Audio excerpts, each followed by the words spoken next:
IPL final Chinnaswamy স্টেডিয়ামে হলে কর্ণাটকের সব বিধায়ক সাংসদদের টিকিট দিতে হবে। জনপ্রতিনিধিদের এই দাবিতে ক্ষুব্ধ বিসিসিআই। বেঙ্গালুরুতে ফাইনাল না করার কথা ভাবছেন তারা।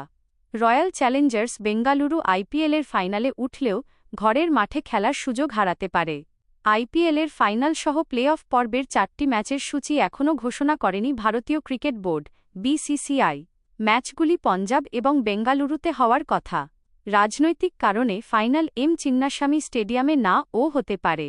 সাধারণভাবে যে দুটি দল ফাইনালে ওঠে তাদের ঘরের মাঠেই পরের আইপিএলের প্লে অফ পর্বের 4টি ম্যাচ হয়। ফাইনাল হয় চ্যাম্পিয়ন দলের ঘরের মাঠে। সেই হিসাবে এবারের ফাইনাল হওয়ার কথা গতবারের চ্যাম্পিয়ন বেঙ্গালুরুর ঘরের মাঠে। কিন্তু এবার অন্যরকম ভাবনা রয়েছে বিসিসিআই কর্তাদের। অভিযোগ, সমস্যা তৈরি করেছেন কর্ণাটকের শাসক দল কংগ্রেসের বিধায়কেরা। আইপিএল শুরুর সময় থেকেই সমস্যা শুরু।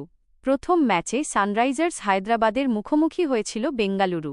সেই ম্যাচের আগে কর্ণাটকের কংগ্রেস বিধায়ক বিজয়ানন্দ কাশাপ্পানাভার দাবি করেন রাজ্যের সব বিধায়ককে 5টি করে ভিআইপি টিকিট দিতে হবে। তাঁরা টিকিটের জন্য লাইনে দাঁড়াতে পারবেন না।